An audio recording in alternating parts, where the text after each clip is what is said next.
నాకైతే కృష్ణమ్మ సినిమా చాలా అంటే చాలా బాగా నచ్చింది. సినిమా అయితే వేరే లెవెల్ అనిపించింది. అంటే ముఖ్యంగా హీరో గురించి చెప్పుకోవాలి. సత్యదేవ్ అన్నకి ఇన్ని సినిమాలు చేసినా కానీ ఈ సినిమాతో అయితే వేరే లెవెల్ గుర్తింపు అయితే వస్తుంది. నాకు అంటే తన రోల్కి, తన పర్ఫార్మెన్స్కి, తన ఇచ్చిన యాక్షన్కి, తనకి ఇచ్చిన క్యారెక్టర్కి పక్కా 100% న్యాయం చేసేటైతే అనిపించింది. నాకు చాలా అంటే చాలా బాగా నచ్చింది స్టోరీ అనమాట.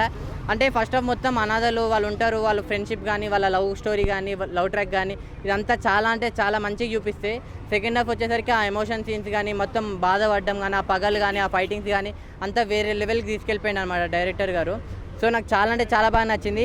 అంటే ఇంటర్వెల్ ఆ ట్విస్ట్ కానీ అది కానీ అంతా ఎవరు ఎక్స్పెక్ట్ చేయరు అనమాట. అంత ఆ లెవెల్లో ట్విస్ట్ ఉంది. నెక్స్ట్ వచ్చేసరికి ఆ ఫైటింగ్ సీన్స్ కూడా వేరే లెవెల్ ఉన్నాయి. ఒక్కొక్క ఫైటింగ్ సీన్, ఆ క్లైమాక్స్ ఫైటింగ్ సీన్ అయితే మనకి హ్యాపీ అనిపిస్తుంది, అలానే ఒక రకంగా బాధ కూడా అనిపిస్తుంది. అలా ఉందన్నమాట, ఆ లెవెల్లో ఉంది ఆ ఫైటింగ్ సీన్ కూడా. నెక్స్ట్ వచ్చేసరికి ఈ సినిమా ఎందుకు చూడాలంటే పోలీసు వాళ్ళ గురించి చూడాలి. అంటే మన సమాజంలో ఒక మంచి పోలీసు ఉంటారు, చెడ్డ పోలీసు ఉంటారు. సో ఈ సినిమాలో 2 పోలీసులు ఉన్నారు. సో రెండింటి గురించి కూడా చూపించారు సినిమాలో డైరెక్టర్ గారు. సో ఓవరాల్గా నాకు సినిమా అనేది చాలా అంటే చాలా బాగా నచ్చింది. ఎక్కడ ల్యాగ్ లేదు, ఎక్కడ సౌండ్ డిస్టర్బెన్స్ ఇవేం లేదు, స్లో కూడా ఎక్కడ అనిపించలేదు. సో ఓవరాల్గా సినిమా అనేది నాకు చాలా బాగా నచ్చింది కాబట్టి సో మీరు కూడా వెళ్ళి కృష్ణమ్మ సినిమా చూడండి, మీ అందరు కూడా పక్కా నచ్చుతుంది. అంతే, థ్యాంక్ యూ.